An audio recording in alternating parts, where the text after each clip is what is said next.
वापस देवत्व प्रभुपाद श्रील प्रभुपाद और कवि एल गिन्सबर्ग बातचीत बैक टू गॉडहेड खंड 28 1969 संपादक का नोट। उनकी दिव्य कृपा एसी भक्तिवेदांत स्वामी प्रभुपाद और कवि एल गिन्सबर्ग के बीच निम्नलिखित बातचीत ओहियो स्टेट छात्र निकाय के साथ बैठक के ठीक पहले और ठीक बाद कोलंबस ओहियो में राधा कृष्ण मंदिर में 11, 12 और 14 मई को हुई।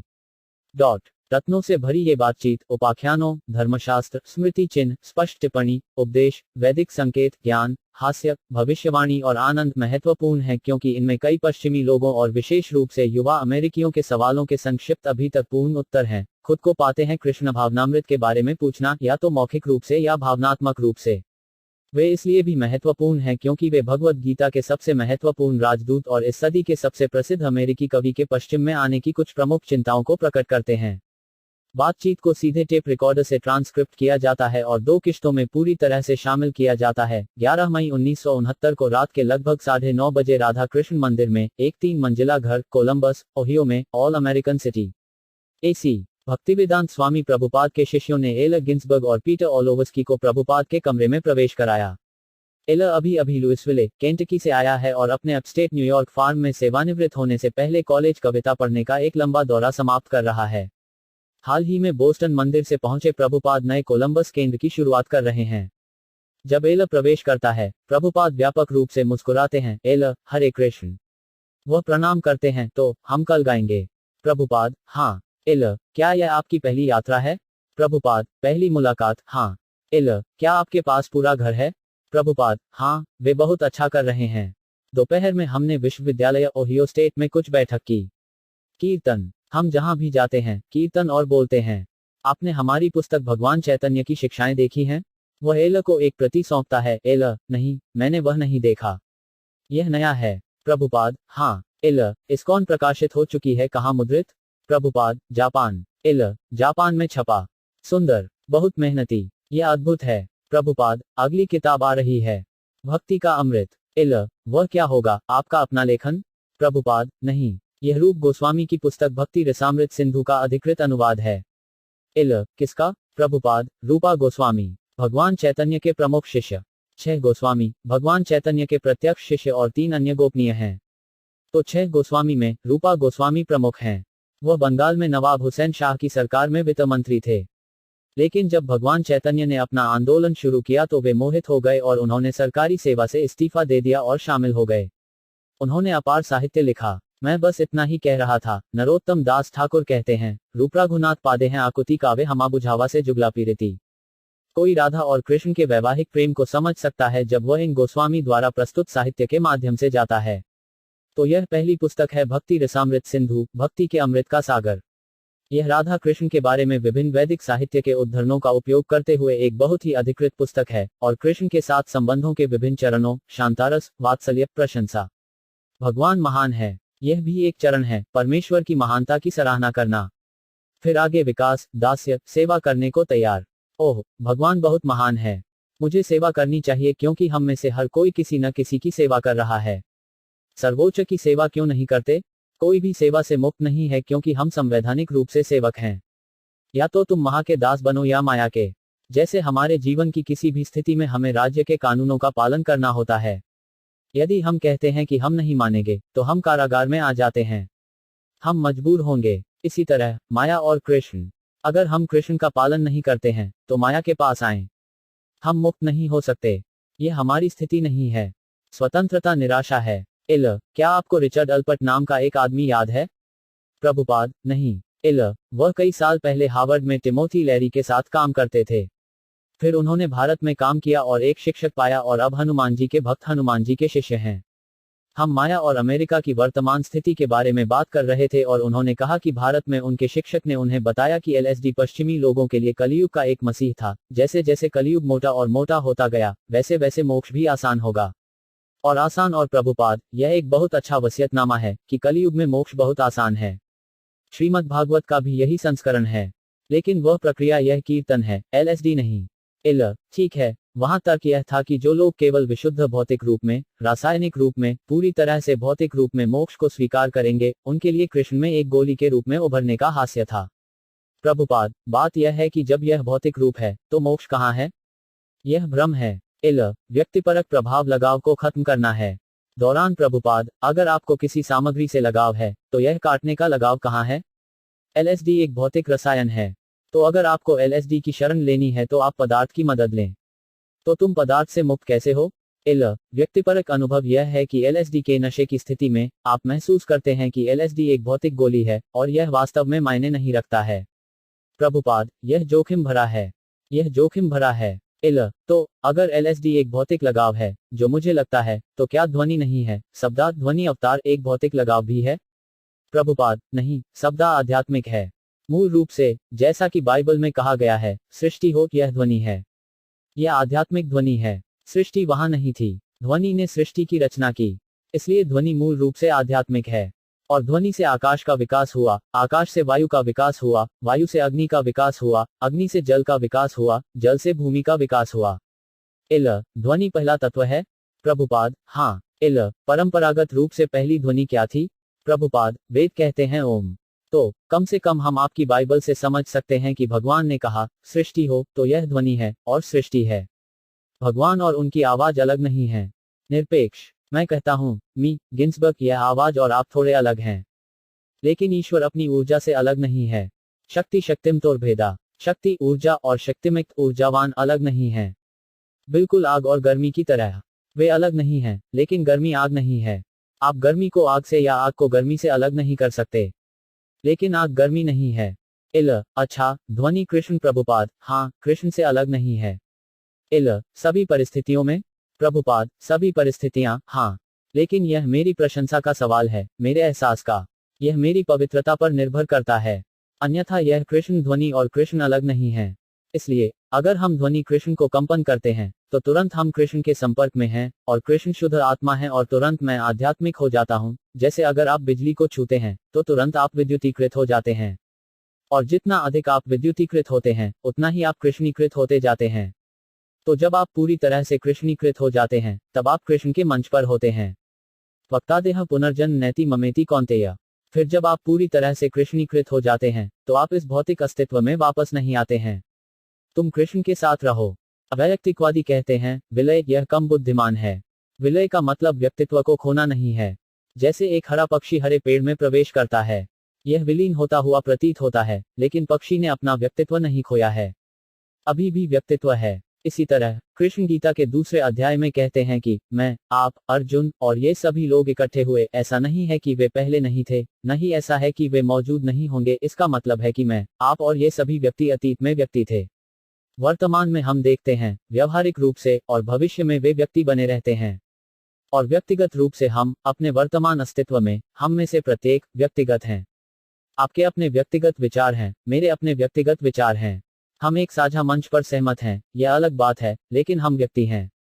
यही हमारा स्वभाव है। इसलिए कभी कभी असहमति होती है। तो व्यक्तित्व कभी नहीं खोता है। लेकिन हमारा प्रस्ताव, भक्ति मार्ग, व्यक्तित्व को बनाए रखना और सहमत होना है।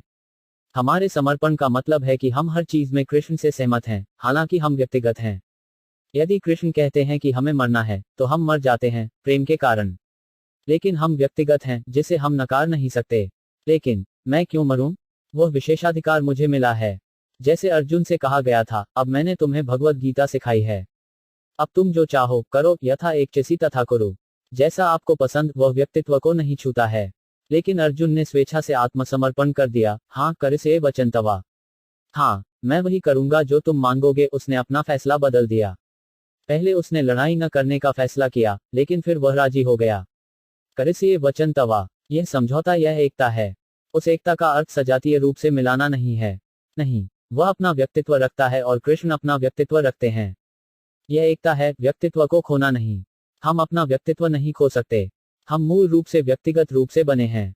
कृष्ण व्यक्तिगत हैं, हम व्यक्तिगत हैं, प्रत्येक व्यक्ति व्यक्तिगत है। विलय का अर्थ है उस कुल समझौते में विलय। यही मुक्ति है, पूरी तरह से, बिना किसी असहमति के। और वह पूर्णता है, व्यक्तित्व को बनाए रखना और पूर्ण सहमति में ईश्वर से सहमत होना। यही पूर्णता है। और अपूर्णता, जब तक हम विद्रोही स्थिति में हैं, वह भौतिक है।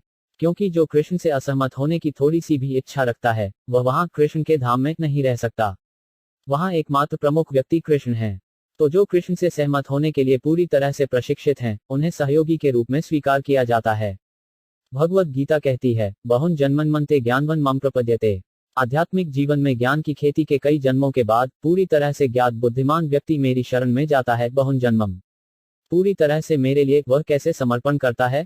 वासुदेव सर्वमति आह, कृष्ण ही सब कुछ है। वेदांत सूत्र संकेत देता है। जन्माध्याय यथा ब्रह्म क्या है, सुप्रीम क्या है। जन्माध्याय यथा उत्तर है, ब्राह्मण वह है या वह जो हर चीज का मूल स्रोत है, लेकिन हमें यह पता लगाना होगा कि मूल स्रोत कौन है।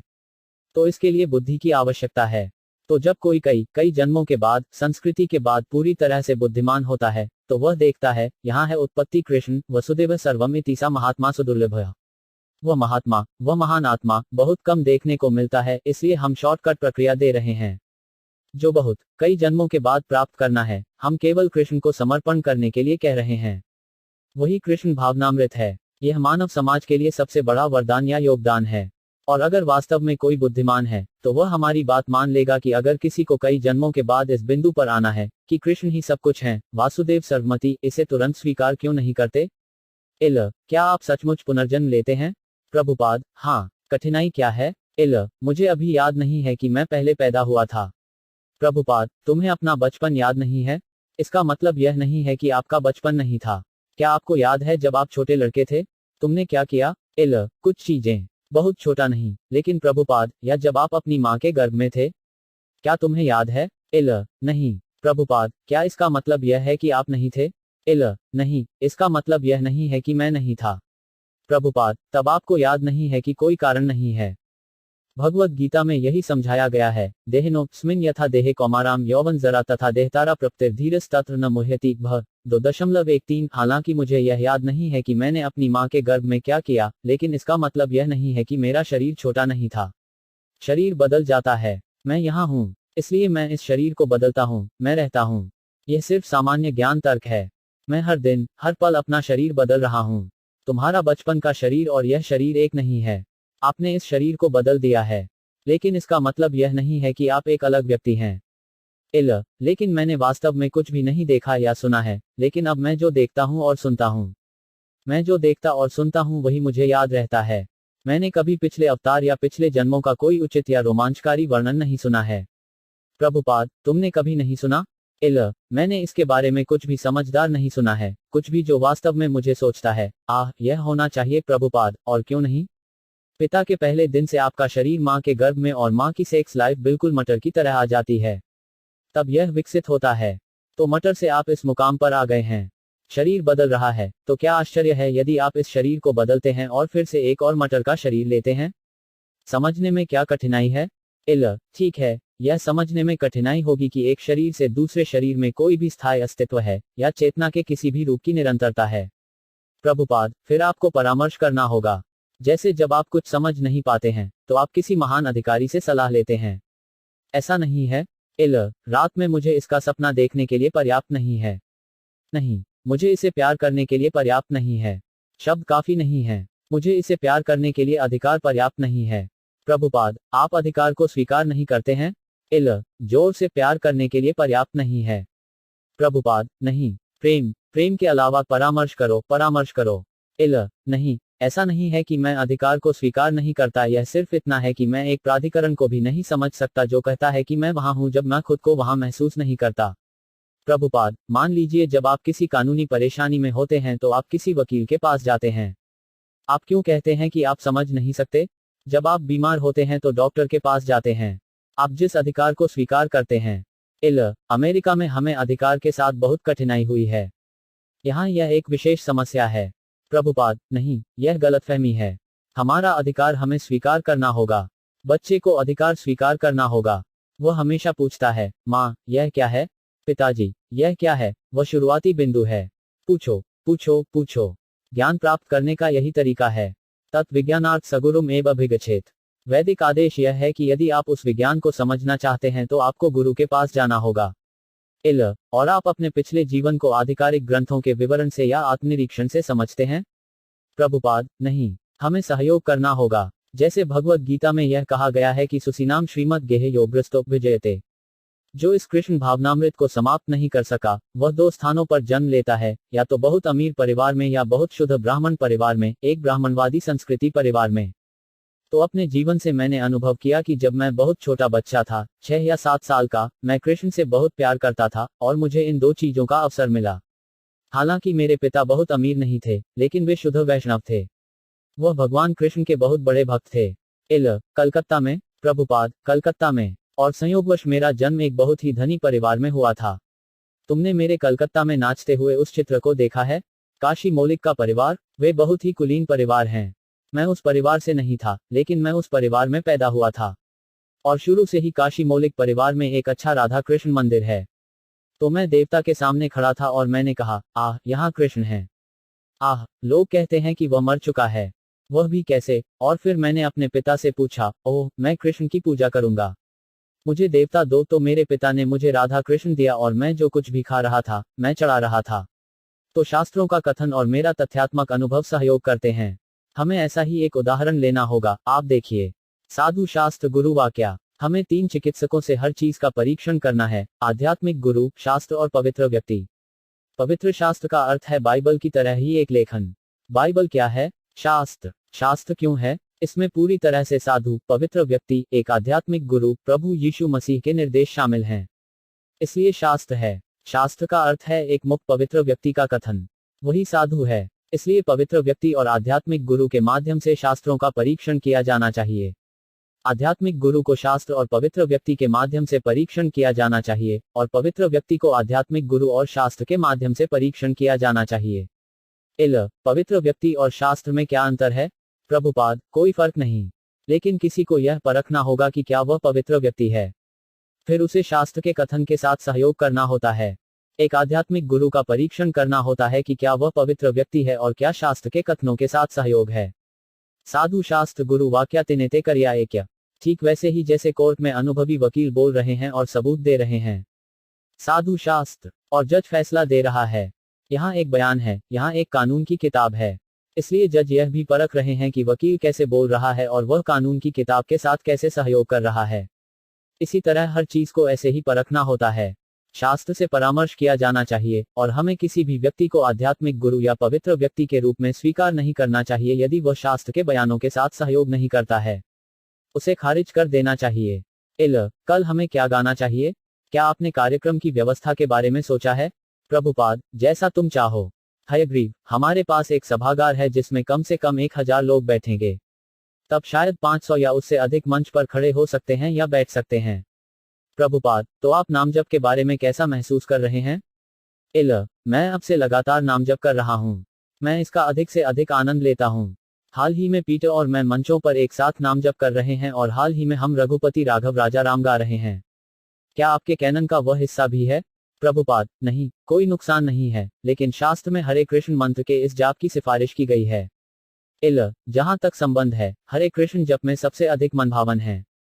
क्या आप इसे लगातार करना चाहते हैं या आप गोपाल की तरह कोई और चाहते हैं? प्रभुपाद, मुझे लगता है कि इस हरे कृष्ण का जाप करना चाहिए। देखिए, हमारे पास 2.5 घंटे हैं। प्रभुपाद, शुरुआत में कीर्तन होना चाहिए और अंत में कीर्तन होना चाहिए और बीच में हम बोल सकते हैं। आप कृष्ण भावनामृत के बारे में बात कर सकते हैं। मुझे लगता है कि आप बेहतर बोलते थे क्योंकि आप इस पर अधिक वाक्पटु हैं और आप उस भाषा में समझते हैं जो आप कहना चाहते हैं। प्रभुपाद, मैं बोलूंगा, तुम भी बोलोगे। हो सकता है कि आपको मेरी बात पसंद ना आए। हंसते हैं। प्रभुपाद, तो आप कहते हैं कि आप कैसा अनुभव कर रहे हैं? वह सब ठीक है। यत यत विभूतिमत सत्व, आप पर कृष्ण की कृपा है। तुम साधारण आदमी नहीं हो। मुझे यकीन नहीं है कि मैं इसके लायक हूँ। प्रभुपाद, यह ठीक है, लेकिन मैं जानता हूं कि तुम साधारण आदमी नहीं हो। ठीक है, मैंने हाल ही में धूम्रपान बंद कर दिया। वैसे आखिरकार एक कार दुर्घटना के साथ मैंने छोड़ दिया, लेकिन मैंने मांस खाना बंद नहीं किया है।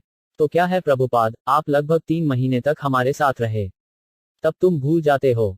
आप हमारे साथ रहें। सब हंसते हैं। अपने साथियों के साथ बस न्यू वृंदावन आओ और हम साथ रहेंगे। आपके पास वहां एक खेत है?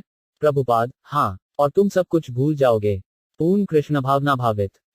हमारे पास अब न्यूयॉर्क में भी एक फार्म है। हमारे पास खेत में एक शाकाहारी टेबल भी है। हमारे पास एक गाय, बकरियां हैं। परंतु प्रभुपाद, आर्थिक दृष्टि से यदि एक व्यक्ति के पास गाय और 4 एकड़ भूमि हो तो उसे कोई आर्थिक समस्या नहीं होती है। जिसे हम शुरू करना चाहते हैं, वह स्वतंत्र रूप से दुनिया के किसी भी हिस्से में रह सकता है। बस उसके पास एक गाय और 4 एकड़ जमीन होनी चाहिए। तो लोगों को 4 एकड़ जमीन और एक गाय में बांट दिया जाए और कोई आर्थिक सवाल नहीं होगा। सभी फैक्ट्रियां बंद रहेंगी। सब हंसते हैं। इस बिंदु पर एलर और कुछ नए वृंदावन सदस्य खेती की कुछ समस्याओं पर चर्चा करते हैं। प्रभुपाद, एक कहावत है कि कृषि सबसे उत्तम पेशा है। ऐसा नहीं है? एलर: हाँ प्रभुपाद, और कृष्ण एक किसान चरवाहे लड़के थे। हाँ, और वैदिक साहित्य में आप पाएंगे कि सबसे अमीर आदमी का अनुमान अनाज और गायों के कब्जे से लगाया जाता है। यदि उसके पास पर्याप्त मात्रा में अनाज हो तो वह धनवान होता है। और वास्तव में यह एक सच्चाई है। गाय रखें और पर्याप्त अनाज लें और पूरी आर्थिक समस्या हल हो जाती है। जहां तक और सोने की बात है, आप कुछ लकड़ी और 4 तक ये ले सकते हैं। बेशक आपके देश में ठंड है, लेकिन भारत में वे पूरे साल आसमान के नीचे पड़े रहते हैं। पुरुष इस तरह से 20,000-30,000 वर्षों तक जीवित रहे। 19वीं सदी तक। प्रभुपाद, हमें सोचना होगा, सादा जीवन, उच्च विचार, इस शारीरिक अस्तित्व की आवश्यकताओं को कम से कम किया जाना चाहिए, अस्वस्थ नहीं, बल्कि स्वयं को स्वस्थ रखने के लिए स्वस्थ। लेकिन समय का सदुपयोग कृष्ण भावनामृत, आध्यात्मिक जीवन के विकास में करना चाहिए। तब जाकर उसकी सारी समस्या का समाधान हो जाता है। तो कल हम नाम जप करेंगे। अब अगला प्रश्न मेरे मन में था, हम कीर्तन करेंगे, फिर भाषा, वाणी, फिर कीर्तन के साथ समाप्त करेंगे। प्रभुपाद, भाषा भी कीर्तन है। कीर्तन का अर्थ है महिमा करना, यानी कीर्तन। जैसे सुखादेव गोस्वामी लगातार महाराज परीक्षित से बात करते थे। यह भी कहा गया है, श्री विष्णु श्रवण परीक्षित अववद वैसा के कीर्तरे। व्यासदेव के पुत्र सुखदेव गोस्वामी कीर्तन से ही मुक्त हो गए। लेकिन वह कीर्तन क्या है? उन्होंने कभी संगीत नहीं बजाया, उन्होंने बस श्रीमद् भागवतम की व्याख्या की। यह भी कीर्तन है। इसे संकीर्तन कहते हैं। इस समय एलर और हयग्रीव अगली रात ओहियो स्टेट में होने वाले नामजप के लिए तकनीकी योजनाओं और संगीत पर चर्चा करते हैं। अंत में एलर ने विषय को कविता में बदल दिया। एलर: चलो कल हारमोनियम की पिच देखते हैं। प्रभुपाद को: मैं संगीत लिखना सीख रहा हूँ। मेरे गुरु विलियम ब्लेक नाम के कवि थे। आप ब्लेक को जानते हैं? प्रभुपाद: हाँ, मैं ब्लेक को जानता हूँ। एलर: तो मैं संगीत लिख रहा हूँ। वह बिल्कुल कबीर जैसा है। मैं विलियम ब्लेक के गाने गाते हुए ध्यान करना सीख रहा हूँ, जिसके लिए मैंने संगीत लिखा है। तो वे हवा में हैं। प्रभुपाद: मैं आपको बहुत सारे गाने दे सकता हूँ। एलर: क्या आप ब्लेक का कोई गीत सुनना चाहेंगे? प्रभुपाद: हाँ। एलर और पीटर ब्लेक के टू तिरजा के साथ तालमेल बिठाते हैं और गाते हैं। प्रभुपाद खुली आंखों से मनोरंजन और प्रसन्नता के साथ सुनते हैं। एलर और पीटर: नश्वर जन्म से जो पैदा हुआ है, उसे पृथ्वी के साथ भस्म किया जाना चाहिए, पीढ़ी से मुक्त होने के लिए, फिर मुझे तुमसे क्या लेना देना?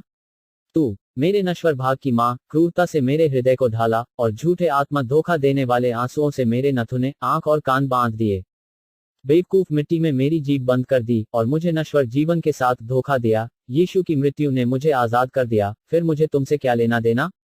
यह उठाया जाता है एक आध्यात्मिक शरीर। प्रभुपाद: वे आध्यात्मिक शरीर में विश्वास करते थे। यह अच्छा है। वही कृष्ण भावनामृत है। वह स्पष्ट रूप से पश्चिम में फिट बैठता है, जिसे नोस्टिक परंपरा कहा जाता है, जिसमें बौद्ध और हिंदू परंपराओं से संबंधित समान भक्ति विचार हैं। समान ब्रह्मांड विज्ञान। वह मेरे शिक्षक थे। प्रभुपाद: उन्होंने इस भौतिक शरीर पर ज्यादा जोर नहीं दिया? नहीं, अपने जीवन के अंत में उन्होंने ऐसा नहीं किया। हयग्रीव: ब्लेक जब करते हुए मर गया। एलर और पीटर फिर ब्लेक का द चिमनी स्वीपर गाते हैं। बाद में प्रभुपाद के शिष्यों में से एक ने घोषणा की कि यह 5 से 11 है। एलर: सबको सेवानिवृत्त होने दो। प्रभुपाद: तो मिस्टर गिन्सबर्ग, आप सबसे पहले ले लीजिए। प्रभुपाद उन्हें श्रील भक्तिसिद्धांत सरस्वती के चित्र से 2 फूलों की माला भेंट करते हैं। उन्हें एलर के गले में डाल दिया जाता है और एलर प्रणाम करता है। एलर: धन्यवाद। अगले दिन 12 मई, एलर मंदिर में रात बिताने के बाद सुबह जल्दी आता है। प्रभुपाद तुरंत सुझाव देते हैं कि वे कृष्ण के विषयों और लीलाओं पर कविता लिखते हैं। उन्होंने एक भक्त की एक विलक्षण योग्यता का उल्लेख किया है, वह है पागलपन की। प्रभुपाद: कवि, प्रेमी और पागल। वह हंसता है, तो कृष्ण प्रेमी भी एक अन्य प्रकार का पागल या कवि है, आप देखिए। सिवाय इसके कि कृष्ण के लेखन का अर्थ होगा मेरी सारी चेतना को कृष्ण की एक ही छवि पर केंद्रित करना। प्रभुपाद: छवि नहीं, या एक ही विचार या नाम या भावना या जागरूकता। प्रभुपाद: तो उसके लिए हमारे पास कई प्रकार के कर्तव्य हैं। आप देख रहे हैं कि ये सभी लड़के हमेशा लगे रहते हैं। इसी तरह हर जगह वे हमेशा कृष्ण में लगे रहते हैं। हम कृष्ण की सेवा के लिए अतिरिक्त समय भी चाहते हैं। हमारे लिए 24 घंटे पर्याप्त नहीं है। हाँ, तब हम देखेंगे कि हम सो रहे हैं, समय बर्बाद कर रहे हैं। गोस्वामी केवल एक आधा घंटा सोते थे, और वह कभी कभी भूल जाता था। हंसते हुए: सपने देखने के लिए? प्रभुपाद हमेशा लगे रहे।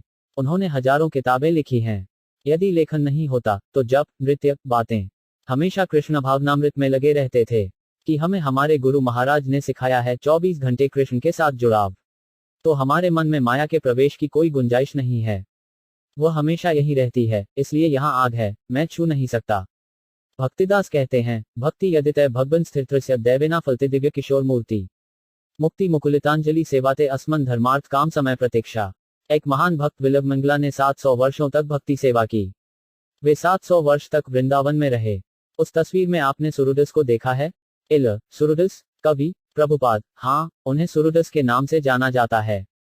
तुलसीदास के शिक्षक या तुलसीदास के शिष्य? प्रभुपाद वह अलग हो सकते हैं, लेकिन विल्लभमंगला ठाकुर भी अंधे थे। विल्लभमंगला की कहानी जानते हैं आप? विल्लभमंगला ठाकुर ने अपने पिछले जन्म में खुद को कृष्ण के प्रेमपूर्ण चरण तक पहुंचाया।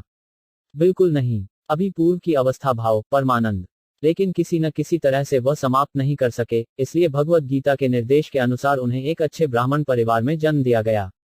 सुसीनाम श्रीमद गेहे, एक अमीर परिवार और साथ ही एक ब्राह्मण परिवार। लेकिन समृद्धि आमतौर पर या कभी कभी शराब, महिलाओं और नशे की ओर ले जाती है। तो बुरी संगत से वह एक महिला शिकारी, वेश्या शिकारी बन गया। वह एक औरत चिंतामणि के बहुत अधिक आदी थे। तो उसके पिता की मृत्यु हो गई और उसने शादी नहीं की, जिसे आपके देश में गर्लफ्रेंड कहा जाता है और हमारे देश में वेश्या कहा जाता है। तो वह उस वेश्या चिंतामणि के बारे में पागल था। वह अनुष्ठान कर रहा था, लेकिन वह अपनी प्रेमिका चिंतामणि के बारे में सोच रहा था, मैं वहां कब जाऊंगा। तो उसने अपने नौकरों से पूछा, ओह मुझे कुछ खाना दो और मैं चिंतामणि जाऊंगा। वैसे भी उसने अनुष्ठान किया या प्रदर्शन नहीं किया, क्योंकि उसका मन था, और उसने कुछ अच्छे खाद्य पदार्थ लिए और फिर वह चला गया। एक बड़ी नदी थी और भारी बारिश हो रही थी और नदी में बाढ़ आ गई थी। तो उसने सोचा, मैं उस पार कैसे जाऊं। एक लाश तैर रही थी और उसे लगा कि यह एक लट्ठा है, इसलिए वह शव का सहारा लेकर दूसरी तरफ चला गया। और तेज बारिश हो रही थी, और फिर जब वह चिंतामणि के घर पहुंचे तो देखा कि दरवाजा बंद था। तो वह एक नाग की पूंछ लेकर दीवार के ऊपर से कूद गया, और जब वह बंद दरवाजे के अंदर पहुंचा तो चिंतामणि चकित हो गई और पूछा, आप कैसे आए। तो उसने उससे कहा कि उसे नदी पार करनी है। उसने सब कुछ कहा, ओह मैं तुम्हारे बिना नहीं रह सकता, इसलिए वह बहुत जिज्ञासु थी। अरे कैसे आ गए, तुम इस दीवार पर कैसे कूद गए। उसने उसे सब कुछ बताया। तो उस समय चिंतामणि ने सोचा, ओह यह आदमी मेरा कितना आदी है। फिर उसने उससे कहा, यदि कृष्ण के प्रति आपके मन में इतना आकर्षण है तो आपका जीवन कितना अच्छा होगा। तो तुरंत उन्होंने संन्यास ले लिया, क्योंकि वह अपने पिछले जीवन में उस स्थिति के आदी थे। तुरंत वह चला गया। वह अकेला वृंदावन जा रहा था और रास्ते में उसे एक और सुंदर स्त्री दिखाई दी। उसका व्यवसाय स्त्री की ओर आकर्षित होना था, इसलिए वह फिर से आकर्षित हो गया और वह उसका पीछा करने लगा। इस महिला ने अपने घर में प्रवेश करने के बाद अपने पति से कहा, यह आदमी दूर से मेरा पीछा कर रहा है। तब पति ने उससे पूछा कि वह एक अमीर आदमी था, ब्राह्मण था, यह क्या है। और उसने कहा, ओह मैं तुम्हारी पत्नी की सुंदरता से आकर्षित हुआ हूँ। ठीक है, चलो आप मेरी पत्नी का आनंद लें। तुम ब्राह्मण हो, सो उसका अच्छा स्वागत हुआ और रात को उसे स्थान दिया गया। फिर उसने उस महिला से पूछा, माँ क्या आप मुझे अपना हेयरपिन देंगी। तो उसने हेयरपिन लिया और उसे अपनी आंखों में धकेल दिया। आह ये आंखें मेरी दुश्मन हैं। फिर वह अंधा हो गया और उस अंधेपन में वह कृष्ण की पूजा कर रहा था और कृष्ण उसके पास आ रहे थे और वह गाएगा, नाचेगा और दूध पिलाएगा। तो इस विल्लभमंगला ठाकुर ने एक पुस्तक कृष्ण कर्णमृतम लिखी, जो बहुत मूल्यवान है। वह भगवान चैतन्य द्वारा बहुत सम्मानित किया गया था। वह कौन सी सदी है। प्रभुपाद विल्लभमंगला ठाकुर कोई 700 साल पहले थे। कई कवि हैं, वे एक महान कवि थे। यदि आप इस कृष्ण कर्णमृतम कविता को पढ़ते हैं तो आप पाएंगे हंसते हुए कई अच्छे कवि हैं। जयदेव मुझे पता है, और मैं कुछ बाउल कविता जानता हूँ। प्रभुपाद आप बस इस नरोत्तम दास ठाकुर को विशेष रूप से पढ़ने का प्रयास करें। वह गीत जो आप कल रात पढ़ रहे थे, नीति पढ़ा कमला, नरोत्तम दास ठाकुर का है। ओह वैष्णव के लिए कवि बनना एक और योग्यता है। वैष्णव में 26 योग्यताएं हैं। हंसते हैं और उनमें से एक है काव्यात्मक बनना। सभी वैष्णव कवि हैं। हंसते हैं रेखा, क्योंकि वे भगवान के प्यार में बहुत गहरे हैं। प्रभुपाद कविता किसी चीज के लिए गहरे प्रेम से निकलती है। प्रभुपाद के शिष्यों में से एक ऋषिकेश एक भक्त के लिए 26 योग्यताओं को रेखांकित करते हुए एक सूची पढ़ता है। वह किसकी सूची है। क्या यह पुरानी सूची है या आपने इसे युवा अमेरिकियों के लिए बनाया है। प्रभुपाद नहीं, यह वैष्णव शास्त्र से लिया गया है। यह देखने की परीक्षा है कि तुम कृष्ण भावनाभावित हो रहे हो या नहीं। आपको खुद को परखना होगा कि क्या आप इन गुणों को विकसित कर रहे हैं। मैं धीरे धीरे विवेक को छोड़कर सभी गुणों का विकास कर रहा हूं। सभी हंस पड़ते हैं। प्रभुपाद, कृष्ण को खोजने के लिए पागलपन, यह आवश्यक है। हाँ, जब तक आप कृष्ण के पीछे पागल नहीं हो जाते। ठीक भगवान चैतन्य की तरह। उसकी इच्छा थी कि कृष्ण के पीछे पागल हो जाओ। क्या कबीर वैष्णव परंपरा में है? वह वास्तव में किस परंपरा में है? प्रभुपाद, वे कुल मिलाकर अवैयक्तिक हैं। और उसके पास कुछ वैष्णव विचार हैं, बस। विकृत विचार। तो वैष्णव कवियों में सबसे उत्तम कौन है? मीराबाई। क्या आपने यहाँ उनके गानों का इस्तेमाल किया है? प्रभुपाद, हाँ, भारत में वह बहुत लोकप्रिय हैं। उनकी अधिकांश कविताएं हिंदी में लिखी गई हैं और उनमें से कुछ की व्याख्या की गई है। मीराबाई एक भक्त थीं। उन्होंने रूपा गोस्वामी को देखा और उन्होंने कई कविताएं लिखी हैं। ओह, वह चैतन्य की समकालीन थी? प्रभुपाद, हाँ। क्या वे मिले? प्रभुपाद, नहीं। उन्होंने इस तथ्य की सराहना की कि भगवान चैतन्य कृष्ण हैं, और उन्होंने एक गीत लिखा है कि अब आपने अपनी बांसुरी को छोड़ दिया है और अब सन्यासी की पोशाक ले ली है। इस तरह उन्होंने अच्छी कविता लिखी है। और तुम्हारे बाल और मोर पंख कहाँ हैं? अब तुम गंजे सिर वाले हो। इस तरह उसने सराहना की। उनका जीवन भी उत्कृष्ट था। उसके पिता ने उसे खेलने के लिए एक छोटी कृष्णा गुड़िया दी और उसने पति के रूप में कृष्ण के प्रति प्रेम विकसित किया। आनंद महिमा की अब क्या स्थिति है? प्रभुपाद, वह अवैयक्तिक भी हैं। वह भक्त नहीं है। कई अवैयक्तिकवादी हैं। वे फायदा उठाते हैं। वे कहते हैं चैतन्य का मार्ग और शंकर का गणित, चैतन्य के सिद्धांत का पालन करें, लेकिन अंत में शंकर का निष्कर्ष निकालें। इसका मत शंकराचार्य का निष्कर्ष क्या था? प्रभुपाद, शंकराचार्य का निष्कर्ष बौद्ध धर्म को हराना था। वे इसे नहीं जानते थे, लेकिन वास्तव में जब बहुत अधिक पशु हत्या हुई और लोग वैदिक अनुष्ठानों की छाया में लगभग नास्तिक हो गए, भगवान बुद्ध प्रकट हुए। वह मनुष्य को वेदों की दलील के तहत बेवजह हत्या करने की पापपूर्ण गतिविधियों से रोकना चाहता था। इसलिए उन्होंने अहिंसा का आविष्कार किया। अहिंसा। और क्योंकि लोग सबूत देंगे, इसलिए वे वेदों का उपयोग करते हैं। वे वास्तव में वैदिक अनुष्ठानों का पालन नहीं कर रहे हैं, लेकिन वे कुटिल वकीलों की तरह हैं जो कानून की किताबों का फायदा उठाते हैं। तो भगवान बुद्ध ने कहा, मैं वैदिक अनुष्ठानों का पालन नहीं करता, मेरा वेदों से कोई लेना देना नहीं है। यह मेरा अपना फॉर्मूला है। जयदेव ने एक प्रार्थना लिखी है, इसलिए वैष्णव समझेंगे कि भगवान कैसे महान है। निंदासी यज्ञविधे रहा श्रुति जातम। मेरे प्रिय भगवान, अब आप भगवान बुद्ध के रूप में प्रकट हुए हैं। आप वैदिक कर्मकांडों की निंदा कर रहे हैं। श्रुति जातम का अर्थ है वैदिक।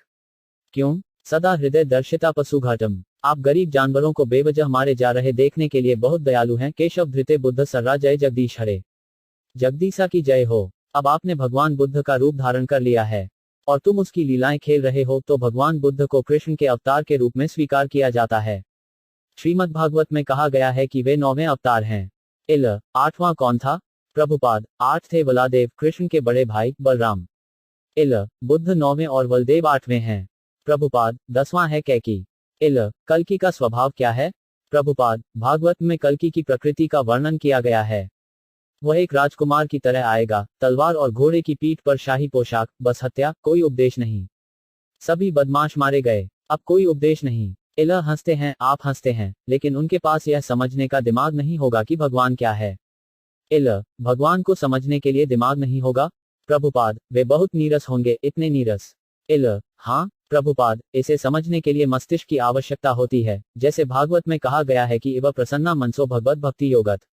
भक्ति योग से पूर्ण आनंदित। भगवत तत्व विज्ञान न मुक्त संगस्य जयते। और सभी भौतिक संदूषण से मुक्त। वह भगवान को समझ सकता है। क्या आपको लगता है कि भगवान इतनी सस्ती चीज है कि हर कोई समझ जाएगा? क्योंकि वे नहीं समझते हैं, वे कुछ बकवास प्रस्तुत करते हैं। ईश्वर ऐसा है, ईश्वर ऐसा है, ईश्वर है, और जब स्वयं ईश्वर आकर कहते हैं, यहाँ मैं हूँ कृष्ण, वे इसे स्वीकार नहीं करते हैं। वे अपना खुद का भगवान बनाते हैं। तो कलयुग के अंत में कल्कि आते हैं?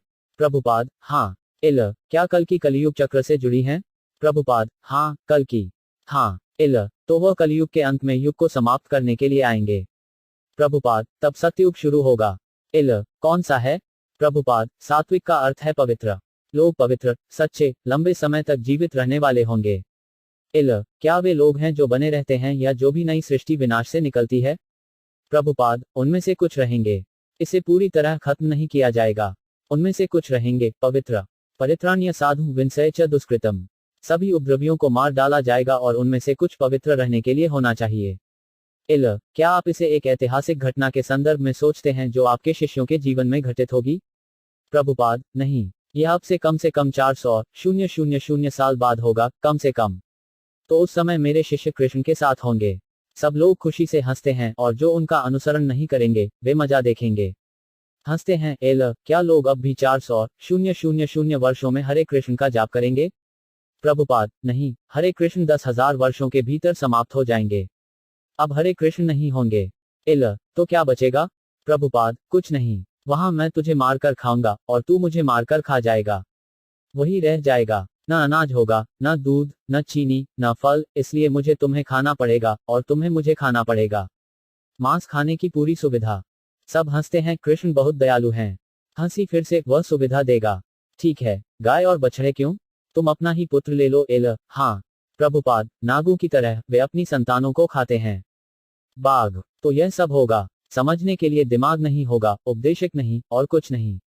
तो कुत्तों के पास जाओ और फिर कृष्ण आएंगे। ठीक है, मैं तुम्हें मार डालता हूं ताकि तुम बच जाओ। एल, क्या आप इसे वास्तव में 10,000 वर्षों में हरे कृष्ण के जप या घटते जप के लिए एक ऐतिहासिक चीज के रूप में देखते हैं?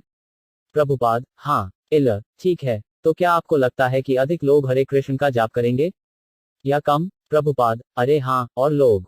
एल, तक? प्रभुपाद, 10,000 वर्ष तक। एल, फिर? प्रभुपाद, फिर कम करें। एल, तो दुनिया में अभी वृद्धि का उद्देश्य क्या है? प्रभुपाद, लोग इसका लाभ उठाएंगे 10,000 साल तक। एल, यह आखिरी रस्सी की तरह है। प्रभुपाद, हाँ। एल, आखिरी हौंफना। हंसी। प्रभुपाद, तो जितनी जल्दी हम कृष्ण भावनामृत की शरण लेते हैं। एल, फिर वैदिक सिद्धांत के अनुसार इस युग की शुरुआत कब हुई? प्रभुपाद, कलियुग 5,000 साल पहले शुरू हो चुका है। कीर्तनानंद महाराज, कलियुग के भीतर यह लहर जिसमें हरे कृष्ण बढ़ते हैं और फिर कम हो जाते हैं, लगभग 10,000 साल तक चलते हैं, और यह 500 साल पहले शुरू हुआ था। प्रभुपाद, कलियुग की अवधि 432,000 वर्ष है। उसमें से हम 5,000 साल बीत चुके हैं। 427,000 वर्षों का संतुलन है। उसमें से 10,000 साल कुछ भी नहीं है। एल, हाँ। यह सब कहाँ बताया गया है?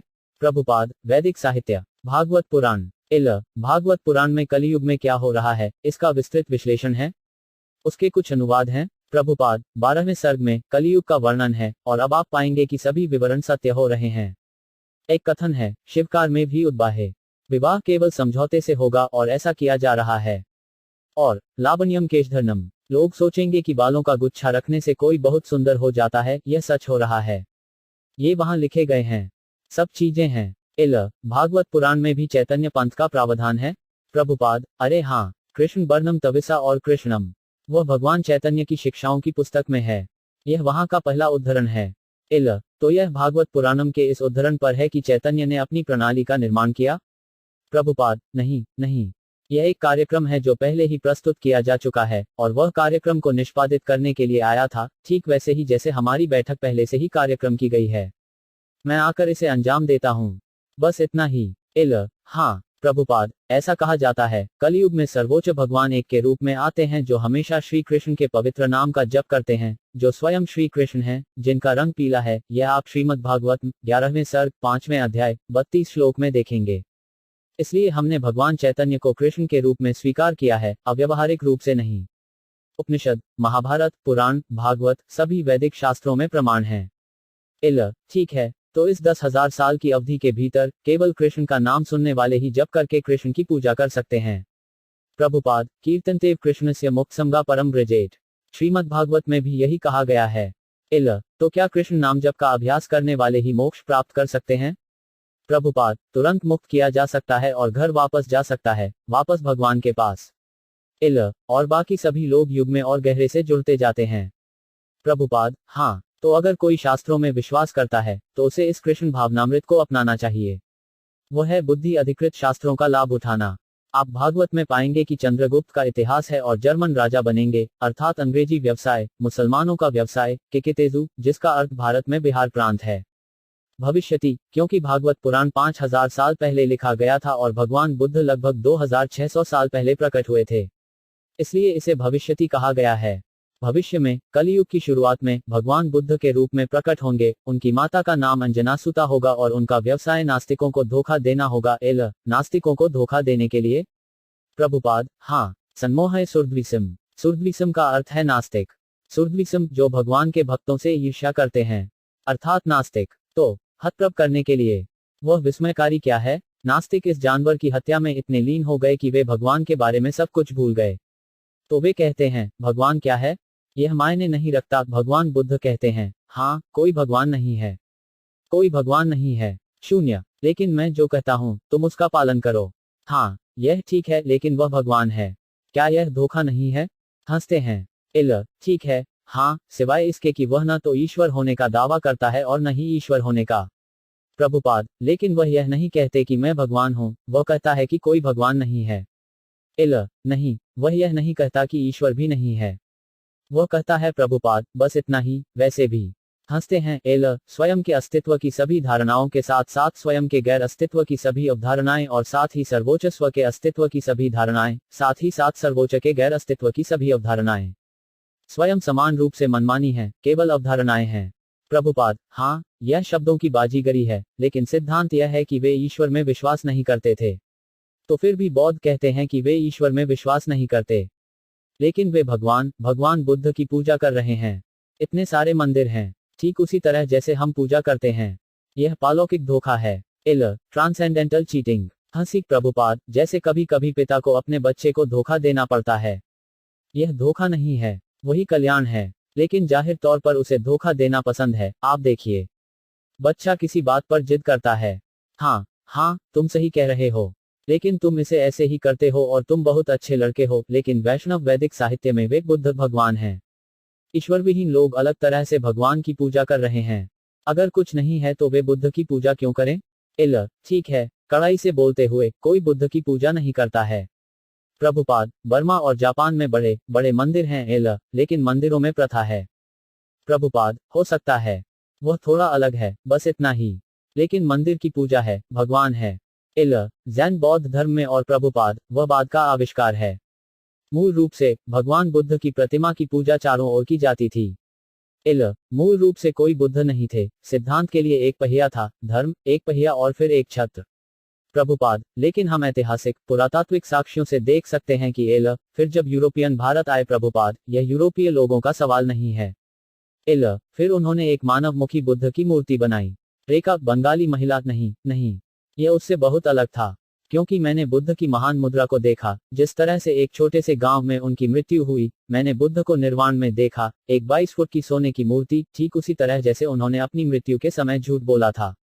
पर निर्वाण मुद्रा ठीक 22 फीट लंबी, और यह उनकी मृत्यु के ठीक बाद बनाया गया था। जो मैंने समझा था वह यह था कि यहूदियों और मुसलमानों की तरह बौद्ध ध्यान की मूल पहली कुछ शताब्दियों में बुद्ध की छवि के रूप में धर्म या पैरासोल के लिए एक बो पेड़ का उपयोग किया गया था, लेकिन नहीं रेखा। जब बुद्ध की मृत्यु हुई तो उन्होंने उनकी मूर्तियां बनाना शुरू कर दिया। प्रभुपाद, हाँ, यह पुरातात्विक साक्ष्य है। पुरातात्विक साक्ष्य यह है कि बुद्ध की मूर्तियों की पूजा की जाती है। मथुरा के संग्रहालय में सबसे पुरानी मानव मूर्तियां हैं जो प्रभुपाद मूर्ति द्वारा बुद्ध की पूजा की जाती है। वह ऐतिहासिक है। और बर्मा, चीन, जापान, बौद्ध मंदिरों में कई मंदिर हैं। लेकिन ये बौद्ध मंदिर बुद्ध के गायब होने के ठीक बाद नहीं, कम से कम 1000 साल बाद शुरू हुए। यह एक तथ्य है। हाँ, वह बहुत बाद में है। प्रभुपाद, हाँ, बहुत बाद में। क्योंकि जब बौद्ध धर्म को भारत से खदेड़ दिया गया तो जापान और चीन में बौद्ध ताओवादी हो गए। यानी करीब 1000 साल बाद। नहीं तो सारा भारत बौद्ध था, पूरा भारत। कभी कभी जगन्नाथ मंदिरों की कभी कभी बौद्ध होने की व्याख्या की जाती है, वास्तव में ऐसा नहीं है। मुझे लगता है कि मैंने तुमसे कहा था कि मैंने जगन्नाथ के साथ दर्शन किए हैं। प्रभुपाद, ओह, हाँ, मैं मंदिर के अंदर गया। मैं चुप था और मुझे विश्वास हो गया था कि मैं पागल हूँ। मेरे लंबे बाल और सफेद पजामा था। प्रभुपाद, बिल्कुल किसी पंजाबी की तरह। तो मैं अंदर गया और जब कोई मुझसे कुछ भी पूछने आया तो मुझे अपना मुंह खोलने में डर लग रहा था। प्रभुपाद, गूंगे का कोई दुश्मन नहीं होता। बोबर्स्ट्रुनय। तो मैंने बस अपना मुंह बंद रखा और घुटनों के बल बैठ गया और उनके पैर छुए, तो उन सभी ने सोचा कि मैं पागल हूं और वे मुझसे दूर रहे। हंसी। प्रभुपाद, तो आपने जगन्नाथ के बारे में एक अच्छा विचार देखा? हाँ, वह बहुत ही सुंदर था। मैं वहां पतरस के साथ भी लगभग 1 सप्ताह तक रहा। हाँ। प्रभुपाद, तो आप वहां कई बार थे? एक बार। मैं कई बार अंदर और बाहर जाने से डरता था। मुझे लगा कि मैं एक बार इससे दूर हो गया और मैं नहीं गया। प्रभुपाद, उस कुंभ राशि के सुसमाचार में यह कहा गया है कि प्रभु यीशु मसीह जगन्नाथ मंदिर में रहते थे। वह याजकों के साथ मोटा और पतला था। एक उपदेशक बहुत मिलनसार था और वह उनके साथ दार्शनिक विषयों पर चर्चा कर रहा था। इल तो कुंभ राशि के सुसमाचार के अनुसार क्राइस्ट जगन्नाथपुरी में थे। प्रभुपाद हाँ, और उन्होंने रथ यात्रा देखी, जैसा कि हम सैन फ्रांसिस्को में प्रदर्शन कर रहे हैं। इल हाँ प्रभुपाद, तो प्रभु यीशु मसीह ने देखा। इल हम मथुरा भी गए थे। हम कई दिनों से सड़क पर थे, लगभग एक सप्ताह तक वृंदावन में। प्रभुपाद आप वहां वृंदावन में रुके थे? इल हाँ, लगभग एक सप्ताह के लिए। प्रभुपाद आपने वृंदावन को अच्छी तरह देखा है? इल ठीक है, हम एक मंदिर से दूसरे मंदिर गए, गाया, नदी के किनारे बैठे, उस छोटे से बगीचे में गए जहां पेड़ है और दो भक्तों से मिले, जिनका मैंने उल्लेख किया, श्री माता कृष्ण जी और बांकी बिहारी। प्रभुपाद बांकी बिहारी? इल हाँ, उन्होंने मीराबाई से अंग्रेजी में अनुवाद किया। अच्छे अनुवाद। वे बाराती विद्या भवन श्रृंखला में प्रकाशित हुए थे। उनके पास करीब 4-5 किताबें हैं। एक सूफी, योगी, संत, कवि, मुक्तेश्वर की तरह। और फिर मीरा का एक और, मीरा के 2 खंड और फिर मीरा का जीवन। और एक कुंभ मेले में। प्रभुपाद वे अच्छे विद्वान हैं? इल हाँ, अच्छे विद्वान। वे ब्लेक को भी जानते हैं। वे अंग्रेजी जानते हैं। प्रभुपाद आप किस वर्ष वृंदावन में रहे हैं? इल ओह 1962 वृंदावन में। प्रभुपाद ओह, उस समय मैं वहां था। इल हाँ, हम शायद सड़क पर गुजरे। दोनों हंसते हैं, तब आप वहां थे? 1962। प्रभुपाद हाँ, मैंने 1965 में वृंदावन छोड़ा था। 1956 से मैं वहां था। इल मैं वहां जाकर कुछ समय और रुकना चाहता हूं। जब मैं वहां था तो मुझे अच्छा लगा। यह रहने के लिए एक अच्छी जगह होगी। हयग्रीव क्या आप अगले साल वहां जा रहे हैं? इल मुझे लगता है कि बहुत जल्द मैं वापस जाऊंगा। मुझे खेत को स्थिर करना है। हरे कृष्णा।